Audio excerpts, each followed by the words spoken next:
मैं हूं आपके साथ कविता थपलियाल और आप देख रहे हैं स्वदेश आर। अगले 10 सालों में सेंसेक्स 2 लाख तक पहुंच जाएगा, ये कहना है मोतीलाल ओसवाल फाइनेंशियल सर्विसेज के चेयरमैन रामदेव अग्रवाल का। उनसे ईटी नाउ स्वदेश के मैनेजिंग एडिटर निकुंज डालमिया ने खास बातचीत की है।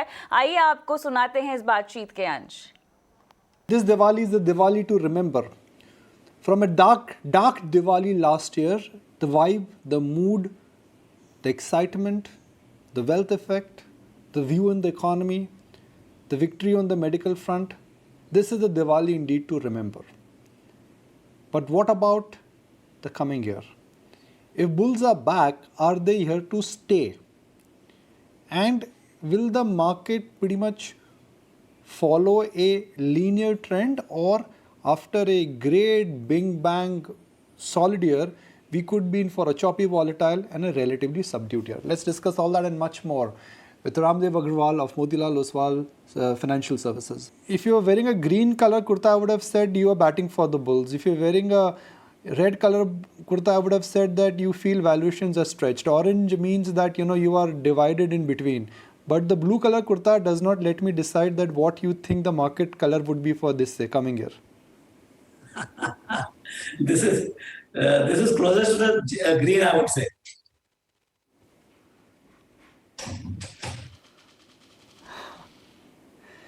But after a solid year, a year of re-rating, a year of solid price action, a year of solid earnings comeback and recovery, what is in store for us? Do you think, bulls are back, but are they here to stay? Yeah, actually, not only bulls are back, I think many more bulls are coming in. That's the biggest change this time. It's not the same number of bulls who are going to play in the market. In 2007, there were just about 10 million bulls. In 2012-13, there were 20 million. By 2021, there are 70 million bulls. I'm talking about the Indian bulls. And my sense is that in next 3 years, it will go to anywhere between 150 to 200 million bulls. So you can decide how big is going to be the bull run here. Okay. Bull runs ultimately a reflection of economy which gets captured in earnings. So while earnings recovery and earnings trajectory is headed in the right direction, the concern which I think is obvious concern is that A, valuations are trading at way above the historical averages, and B, if the inflationary environment comes back and if interest rates they go higher, the way you value stocks, it will start coming down. Yeah, because it is quite possible that after a big run, we may have a consolidation or maybe some correction for some time. It's not necessary that from one Diwali to other Diwali you made 50%. So next Diwali has to be another 20-25%. That's not granted. Maybe it is flat, maybe it is a little lower. There's so much of hype. Money will incrementally go to the real economy. And that virtuous circle, from secondary market to from the stock market to the real economy, and real economy to, demand revival and things like that. So, yes, it can take a breather, and that will be very good. Actually, if it takes a breather, it is very good when other people have also come and the corporates have got the money, what they should get. In fact, some people are getting more than what they should get. Valuations are quite stretched. So let the market stop here in terms of the run, and let the primary market take what they can take, and let the valuation also there become reasonable. Let the earnings also catch up. So yes, but the bull run is not about 6 months, 12 months, 18 months. I think it can last for 3-4. My sense is this run is going to be a much longer run. If we don't go too high too quickly, then this run has steam for a much longer run. So from here, Ramdev ji, for not next year, but next 2 to 3 years, let's divide the market in 3 pockets. Where do you think markets are likely to give low returns? Where do you think markets are likely to give no returns or negative returns? And which end of the market do you think is still capable of giving parabolic returns? It is very difficult to, it depends on a lot of external factors, as things happen. Like, say, one of the places where I think still economy has to recover, and the entire financial sector, there I think the slowing economy and COVID had given a kind of fatal blow to their books. And I think all the books are clean, all provided for, and new economy, new credit cycle, new credit, no, new kind of reduction in the bad cycle. That's also going to start. So my sense is that entire financial sector, whether it is NBFC, whether it is bank, whether it is even insurance companies, all the intermediaries, I think they are going to have much better time in next 2 3 years. And in any case, we have seen IT and other sectors also doing very well. So I think it is going to be a good mix. I mean, as the economy recovers, what is going to be the like if see in last 8 10 years, real estate has not been participating after 2008. So now real estate is a new cycle. Now what real estate will do? Low interest rate and massive liquidity, what it will do to the real estate, and in turn, what real estate will do to the constituent companies like say tile companies, cement companies, steel company, contracting companies. So I think it is going to spread out. So we have to buy reasonably good company at reasonable price. So great company at reasonable price. That's the whole idea. And it is very difficult to chart out in next 3 4 years. And then what is going to be the government policies? Where exactly government is going to be even comfortable? Where because we have seen a lot of disruptions in last 5 6 years. But if there is another disruption coming in from the government side in next 2 3 years, then the story could be very different. But otherwise, I think in natural course, economy will recover. Okay. Ramdev, just wanted to understand where would you put the entire PSU pack? Is it going to be a pool which is going to give you parabolic returns? Is it a pool which is going to give you low return or no return? Especially given the government's conviction after Air India privatization and many others now in the pipeline. And more importantly, just the observation the other day with IRCTC, how quickly the divestment secretary actually corrected that convenience fee faux pas that they made. In less than 12 hours, the decision was rolled back.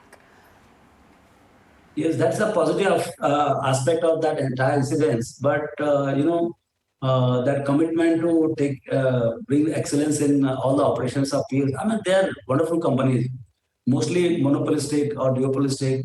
They have they are dominant player in the economy, so their underlying value is very high.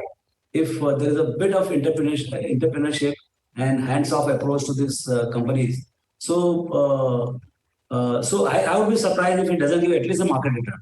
The PSUs as a basket, we should give at least a market return. I don't think it will underperform the way it has underperformed last 10 years.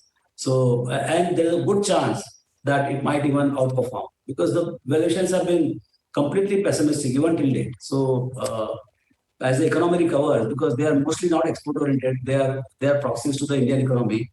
My sense is that they will do well, and if policy remains encouraging and there is no interference in their affairs, I'm quite sure there eventually some optimism will come in their counters, and little bit of re-rating from 7 8 P multiple to even 9 10 can take care of their market performance or even a bit of outperformance. Ramdev, the other thing I want to talk about is telecom. Given that you've observed, Bharti, for instance, for a long time, how is it that you are now sussing out the industry dynamics and whether or not Bharti will be able to brave out the might that Jio brings with it? See, there are only 2 3 players, and yet the industry is struggling to barely break even in the sense that they break even, but I think if you add up all three, so I think there is barely any profit on the table. So that's a very sad part of it. This is one of the largest data consuming country in the world. Actually, I think we are by far the largest, or maybe number 2 in the world, and yet we don't make money. So everybody is hopeful that someday it will make money, and so it's current valuations are based on price to hope rather than the reality. So, but that hope is well placed, and I'm sure in next 24 months or something, we'll see a much better prospect than what we have seen in last 2 3 years. आगे बढ़ते हुए दिग्गज निवेशक और बसंत Maheshwari wealth advisers के बसंत महेश्वरी का कहना है कि ग्लोबल मार्केट में अच्छा परफॉर्म करने वाली कंपनियां मार्गदर्शक होती हैं। ET Now स्वदेश से बात करते हुए उन्होंने कहा कि रियल एस्टेट, टेलीकॉम और कई दूसरे सेक्टर्स पर फोकस होना चाहिए। इन्हीं तमाम सेक्टर्स पर उन्होंने बात की है। आइए आपको सुनाते हैं। फायर क्रैकर्स तो बाजार में ऑलरेडी बहुत हो रहे, तो पिछली दिवाली इस दिवाली के बीच में आपका पोर्टफोलियो कैसा रहा? पोर्टफोलियो बहुत अच्छा रहा, सबका ही अच्छा रहा। तो ये तो वही वाली बात है ना कि जब पेपर बहुत इजी आता है तो सभी 80 90 100 बना लेते हैं नंबर। तो इसमें हमारा स्किल अब काम आएगा जी, जो आपने एक दो बार बोला कि जितना बनाया है आप कितना रख सकते हैं। पूरा 100% तो कोई रख ही नहीं सकता है। 10 20 30 40% तो बाजार ले जाएगा। तो 40% कौन छोड़ेगा, 20% कौन छोड़ेगा, 10% कौन छोड़ेगा, गेम वही है।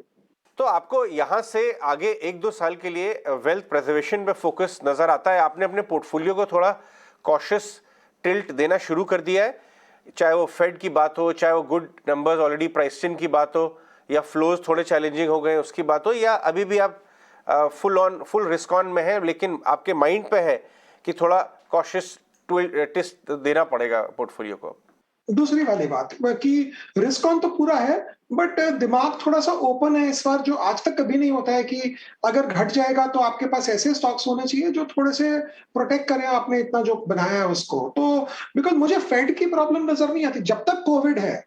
जब तक कोविड है फेड कभी टेपर की कहानी करेगा, टेपर करेगा नहीं, जो मुझे लगता है। बिकॉज आप टेपर कर दिए, कोविड के केस बढ़ गए, फिर आप क्या करेंगे, वापस फिर रेट घटाएंगे। तो फेड इतना क्विकली यू टर्न नहीं लेता है। तो कोविड अच्छा भी है कि खराब है, वो आप बाजार की दृष्टि से देखिए, थोड़ा बहुत कोविड होता रहता है तो फेड वाले परेशान रहेंगे, उतना ज्यादा रेट नहीं बढ़ाएंगे मुझे लगता है। लेकिन ओवरऑल स्कीम ऑफ थिंग्स में अर्निंग्स जो है वो आएगी, सब कुछ होएगा, लेकिन ये वैल्यूएशन पे एक्स्ट्रा आप कितना बना लेंगे, ये मुझे नहीं लगता मार्केट को कोलैप्स करेगा, बट यहाँ से एक्स्ट्रा कितना बना लेंगे वो मुझे पता नहीं। और कोलैप्स नहीं भी किया, साइडवेज भी रहा तो भी ठीक है, लेकिन उस 10 20 30 पर, जैसे मैं बहुत बार बोलता हूँ कि तेजी का बाजार जो 20 हफ्ते में देता है, मंदी का बाजार 20 दिन में ले जाता है। तो वो देखना पड़ेगा कि किस ढंग से आप अपने आप को पोजीशन किए। बसंत, आपसे एक और चीज इसी बात पर, क्योंकि आपके जवाब में ही मेरा अगला सवाल छुपा हुआ है, क्योंकि आपने कहा कि यहाँ से ऊपर की तरफ रूम लिमिटेड दिखाई देता है, तो क्या ऐसे में मौके तलाशने चाहिए? We should look for such sectors जो शायद अपने पीछे वर्स्ट इज ओवर वाला ट्रिगर लेकर चल रहे हैं, या फिर वो सेक्टर्स जो अंडर परफॉर्मेंस या बाहर आ रहे हैं? नहीं, मुझे लगता है कि जैसे जो अमेरिकन कंपनीज या जो ग्लोबल कंपनीज अच्छी कर रही है, आपको उसको एक मार्गदर्शक के हिसाब से रखकर उसके पीछे पीछे चलना चाहिए। अब टेस्ला वहां 10% मारता है तो यहाँ हमारी जो लोकल देसी टेस्ला है वो बढ़ जाती है। वहां पे अगर स्टील स्टॉक्स अच्छे करते हैं तो यहाँ पे फिर अच्छे मेटल स्टॉक्स करने लग जाते हैं। तो ग्लोबली जो तेजी है वो तेजी फेड के कारण बरकरार रहेगी जब तक फेड आके छेड़छाड़ नहीं करे, और फेड अभी छेड़छाड़ करेगा नहीं। लेकिन हमारी लोकल तेजी तो मैं जब मानूंगा जब हमारा आरबीएल बैंक वापस 300 क्रॉस कर जाए, तो तभी वो करेक्ट इंडिकेटर है। हाँ, पीएसयू बैंक्स कुछ अच्छे किए हैं, लेकिन अभी बहुत दिल्ली दूर है, कहां से गिरे हैं, तो आसमान से गिरे हुए भी हम खजूर के पेड़ पे लटके हैं, वैसी वाली हाल है अभी तो। यही बात आगे करते हैं पीएसयू बैंक्स की। हमने देखा कि कैनरा बैंक ने 150 पे अपना क्यूआईपी किया, जो हमने स्टोरी ब्रेक की, बड़े बड़े दिग्गज बाजार के उसमें जुड़े और अच्छे फंडामेंटल्स के चलते 200 क्रॉस कर गया कैनरा बैंक। कल यूनियन बैंक के नंबर्स आउटस्टैंडिंग नंबर्स थे, स्टॉक में रिएक्शन बहुत सॉलिड था, लेकिन वेल्थ क्रिएशन और टर्न अराउंड 3-4 क्वार्टर्स में वर्स्ट इज ओवर बोलने के बाद एक्चुअली एसबीआई ने किया था। तो आपको इसके अंदर इस पूरी पॉकेट में अब व्यू या नजर आ रहा है यहाँ से भी कि एक तो इसमें पोटेंशियल और है, और अब थोड़े और beaten down RBL banks of the world 10-12% चला। बंधन बैंक ने कहा कि इस क्वार्टर के बाद वर्स्ट इज ओवर। वो बीटन डाउन एरिया में आप एडवाइस करेंगे थोड़ा रिसर्च करना और अपने हाँ, मैं समझा अजय जी आप क्या बोल रहे हैं, बट बैंक्स में क्या होता है कि कोई स्पेसिफिक एक बैंक बहुत अच्छा कर ले for a short period of time, ऐसा नहीं होता। हाँ, 20 साल से आप बोलेंगे सिर्फ एचडीएफसी बैंक अच्छा किया है, लेकिन अगर 2 साल अगर कनारा अच्छा करेगी, बैंक ऑफ बड़ौदा अच्छा करेगी, तो आगे पीछे सारे बैंक अच्छा करेंगे। प्रॉब्लम इसमें दूसरी आती है, इन्होंने अभी तो खैर सफाई कर दी, सारे अपने एनपीए का क्लीन बुक आ गया। कनारा मेरे ख्याल से 12% का आरओई करेगा ये साल, लेकिन रिकमेंडेशन नहीं है। लेकिन ये सब स्टॉक्स में प्रॉब्लम जब आएगी जब साइकिल चेंज अगर हुआ ना, तो एक एवरेज रिटेल इन्वेस्टर निकल नहीं पाएगा इस सबसे। उसको अगर लेना है उसको एसबीआई से ही गेम खेलना चाहिए, बिकॉज एसबीआई कोई मैजिक से बढ़ेगा भी नहीं और मैजिक से घटेगा भी नहीं। तो उस एंगल से देखिए, या सेकंड लाइन बैंक्स में इंडसइंड अच्छी बैंक है जो कोई देख सकता है, अगर किसी को देखना हो तो। रिकमेंडेशन कुछ नहीं है, सब एनालिसिस अपने करके देखे, बट आप बहुत ही अग्रेसिवली पोजीशनिंग करके आप कोई बैंक ले लेंगे, पीएसयू बैंक, और पीएसयू बैंक घटते भी ऐसे हैं और बढ़ते भी ऐसे हैं। तो एक रिटेल इन्वेस्टर अनलेस उसको बहुत अच्छा ग्रिप है इन सब का कैसे हो रहा है, वो करना चाहिए। लेकिन ये नहीं सोचना चाहिए कि ये बैंक बढ़ गई तो दूसरी वाली नहीं बढ़ेगी, बिकॉज बैंक्स कोई टूथपेस्ट नहीं है कि कोलगेट का टूथपेस्ट अगर बिक गया तो हिंदुस्तान यूनिलीवर का पेप्सोडेंट नहीं बिकेगा। ये सारे बिकते हैं, इसके भी बिकते हैं, उसका भी बिकता है, क्योंकि अल्टीमेटली बैंक जो है जीडीपी का एक करेक्ट मिरर इमेज है। जीडीपी आपकी कहाँ जा रही है, बैंक्स बताते हैं। तो सारे बैंक ही अच्छा करेंगे, कोई बढ़िया करेगा, कोई ज्यादा बढ़िया करेगा। ऑलराइट, साथ ही जैसे हम देख रहे हैं कि इंडस्ट्री स्टॉलवर्ड्स हैं, आप चाहे दीपक पारेख का कमेंट्री देते हैं या फिर के मिस्त्री आकर कहते हैं कि ये जो आपको ग्रोथ दिख रही है this is for real estate sector पर बुलिश दिखा रहे हैं। अफोर्डेबिलिटी रेट इस वक्त उनको यानी हाउसिंग में अफोर्डेबिलिटी बहुत बेटर लेवल्स पर दिखाई दे रही है as compared to previous years. इन सारी स्टेटमेंट्स पर आपका क्या रिएक्शन है? देखिए, ये सब ऑफशूट है लो इंटरेस्ट रेट का। अगर फेड इंटरेस्ट रेट बढ़ा देगी तो सबकी अफोर्डेबिलिटी, जिसको हम लोग अंग्रेजी में कहते हैं, गोइंग फॉर अ टॉस हो जाएगा। लो इंटरेस्ट रेट्स में सब चलेगा, सब अच्छा होगा। रियल एस्टेट के दाम बढ़ेंगे तो मुझे लगता है पीएसयू बैंक्स को और फायदा है। मैंने केमिकल कंपनी को लोन दिया था 2 करोड़ की, उसकी प्रॉपर्टी थी 1.5 करोड़ मेरे पास, जिसको उसने लिखवाई थी 2 करोड़ 25 लाख। अब वो प्रॉपर्टी का दाम बढ़कर equal to the value of the loan हो गया। तो अगर वो मुझे पैसा नहीं भी देगा तो मैं जाके एनसीएलटी में जाकर या उसको बेच सकता हूँ, मैं रिकवर कर सकता हूँ। तो रियल एस्टेट जब बढ़ता है तो हर आदमी को फायदा होता है। आपका एग्जिस्टिंग घर एक्स्ट्रा बिकता है तो आप एक नया घर ले लेते हैं। आपको कभी प्रॉब्लम होती है तो आप रियल एस्टेट से निकल जाते हैं। लेकिन एक आप पुराना अगर आप एंगल देखेंगे, पहले शेयर बाजार बढ़ता है फिर रियल एस्टेट बढ़ता है। मुझे नहीं लगता इंडिया में बहुत जन है जो 2-2, 3-3, 4-4 करोड़ का डाउन पेमेंट देके घर खरीद सकते हैं सिर्फ सैलरी इनकम पे। हाँ, ईएमआई पे लेते हैं लोग। तो शेयर बाजार का जब पैसा आता है, लोग बोलते हैं ये पैसे को थोड़ा पक्का करो, जैसे हम लोग बोलते हैं पैसा पक्का करो, तो पैसा पक्का करते हैं तो आदमी रियल एस्टेट में जाता है। तो ये सारा शेयर बाजार से रिलेटेड है। अगर शेयर बाजार में तेजी नहीं है तो रियल एस्टेट में पैसा आना मुश्किल है नॉर्मली। बट अभी के लिए सब कुछ अच्छा है तो रियल एस्टेट ऑब्वियसली अच्छा ही कर रहा है। बसंत, अगर आपने कुछ बड़ी पीएसयू बड़ी एनबीएफसी सी कमेंट्री सुनी हो, चाहे वो चोला हो, चाहे वो श्रीराम ट्रांसपोर्ट फाइनेंस हो, वहाँ भी कुछ एक एक्शन दिखाई दे रहा है। नंबर अच्छे थे और कमेंट्री नेक्स्ट H2 के लिए बहुत स्ट्रांग नजर आ रही है। कुछ कंज्यूमर रिलेटेड एनबीएफसीज हैं, कुछ यूज व्हीकल जैसी एनबीएफसीज हैं। आपको वो एरिया कैसा लगता है? नहीं, मुझे अच्छा लगता है। हम लिए नहीं है, बट चोला फाइनेंस अच्छी कंपनी है। बट वही वाली बात है अजय जी, ये सब क्या है ना, ये अच्छा है 3 times book, 4 times book, 5 times book. हमने खुद पर्सनली देखा है कि जब बाजार घटता है तो पहले पिटाई इधर से शुरू होती है। घटने वाला कुछ नहीं है अभी, लेकिन आपको जब पोर्टफोलियो इस स्टेज से अगर आप बनाते हो, आपको ये सोच के बनाना चाहिए कि अगर निफ्टी में एक अच्छा मोटा करेक्शन आ गया, साइडवेज चला गया 1 साल, तो फिर आपके पोर्टफोलियोज कहाँ जाएंगे। तो अमंग्स द स्टॉक्स जो आप बोले, जैसे चोला मुझे अच्छा लगता है। हम लोग लिए नहीं है अभी, पहले लिए थे, बेच दिए, दूसरी बात है। बट ये अच्छी कंपनी है, वर्ल्ड क्लास कंपनी है, इनके प्रोसेसेस अच्छे हैं और लो इंटरेस्ट रेट पे फाइनेंसिंग चल रही है। तो मेन तो वही है।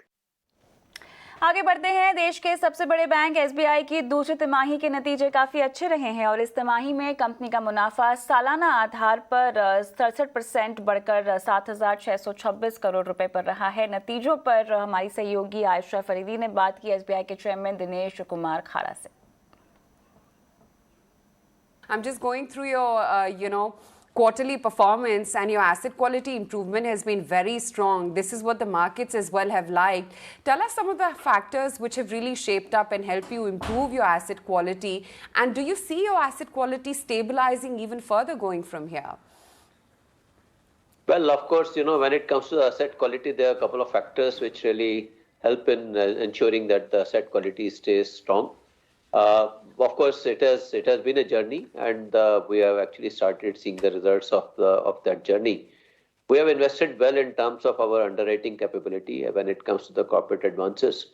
We started recognizing stress early, and as and when we see the stress, we rather go ahead for the provision. We don't wait for the repayment records to really trigger the provisioning, and also we try to see that our provisions are better than what is really asked by the regulators.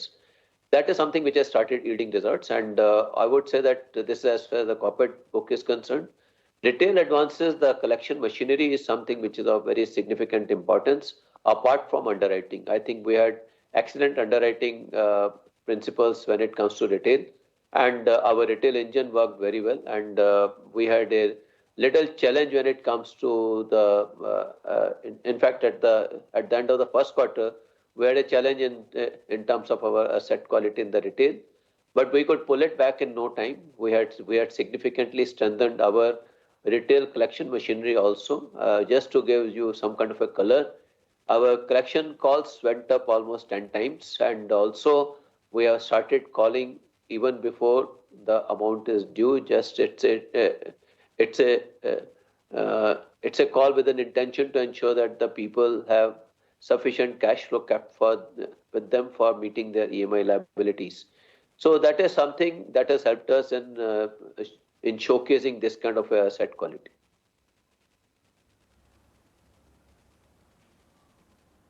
Okay, so you're not answering my question, Mr. Khara. Will you be able to better your asset quality going forward, or at least maintain these levels, or not?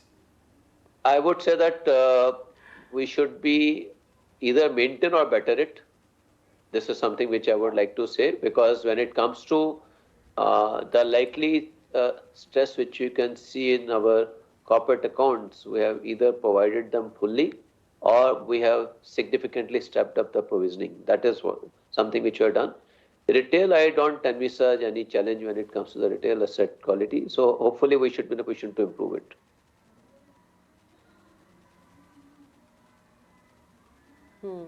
The other thing I wanted to talk about, Mr. Khara, is what kind of growth that you're witnessing. You just talked about your corporate as well as retail book. But how is it that you see the corporate book shaping up going forward while retail has already picked up? And more importantly, when do you see disbursements actually kicking through? See, actually, when it comes to disbursements, it is also a function of the kind of capacity utilization which is seen at the macro level. At the macro level, the capacity utilization continues to be at around 60%. So unless and until that capacity utilization improves, expecting us to see a better traction on the working capital utilization is little unlikely. And also once we start seeing better capacity utilization, there would also be the drawing from the undrawn portion of the term loans also. So I've got a very clear visibility when it comes to the undrawn portion itself is about 5 lakh crore, and apart from that we have got a very clear visibility of in fact we have got proposals in pipeline of more than 1,15,000 crore. So that's the kind of a number which is seen around. I think with the improvement in capacity utilization at the macro level, the working capital utilization will also improve. Term loan utilization will also improve, and these proposals which are in pipeline, they will also be sanctioned and also will be availed also. So I think to my mind, towards we have already started seeing some traction in this month. Hopefully that traction will get stronger going forward, and working capital availment will start happening. But hopefully by the end of this, or maybe in the last quarter of this financial year, we should be in a position to see a decent number as far as the corporate credit growth is concerned. And if at all that comes in, retail engine will continue to grow as well. So we are, as of now, we have got a credit growth of 6.17%. Hopefully we should be in a position to see double-digit credit growth, because our international book is doing very well. It is actually growing at about 16% plus. And hopefully we are quite confident that that book will continue to grow going forward. So I think these are some of the factors which gives me a confidence that we should be seeing some kind of a 2-digit or maybe nearby 2-digit credit growth, 9 to 10% kind of a credit growth by the end of this financial year. आगे बढ़ते हुए IOC ने 3 साल में 10,000 petrol pump और EV charging station लगाने का ऐलान किया है। और ईवी को लेकर कंपनी का प्लान क्या है, इस पर हमारे सहयोगी प्रकाश प्रियदर्शी ने कंपनी के चेयरमैन SM वैद्य से बात की है। सुनते हैं ये पूरी बातचीत। ऑलरेडी हमारे 450 charging station, battery swapping station already देश में चल रहे हैं। लेकिन अभी जिस तरह से क्लाइमेट चेंज के ऊपर जो आ रहा है, जोर आ रहा है, और ऊपर से हमारे माननीय प्रधानमंत्री ने जो ग्लासगो में अनाउंसमेंट्स किए हैं, उसके तहत अभी हर एक कंपनी को, और हम सबसे बड़ी कंपनी है इस देश की, एनर्जी कंपनी, तो हमने एक बहुत बड़ा कदम आज अनाउंस किया है कि हम अगले 3 साल में 10,000 इलेक्ट्रिक चार्जिंग स्टेशंस हमारे पेट्रोल पंप्स में लगाएंगे। और सबसे पहले इसी साल में हम इसी साल मतलब अगले अक्टूबर तक 2,000 चार्जिंग स्टेशन लगाएंगे। और हमने हमारे प्लान में पूरा डिटेलिंग किया हुआ है कि कौन से शहरों में, कौन से स्मार्ट सिटीज़ में, कौन से कैपिटल्स में 2 व्हीलर्स के कितने लगेंगे, 4 व्हीलर के कितने लगेंगे।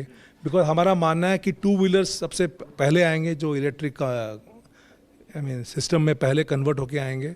तो पहले 2 व्हीलर के लिए ज़्यादा चार्जिंग स्टेशन होंगे और सब्सिक्वेंटली 4 व्हीलर्स भी आएंगी।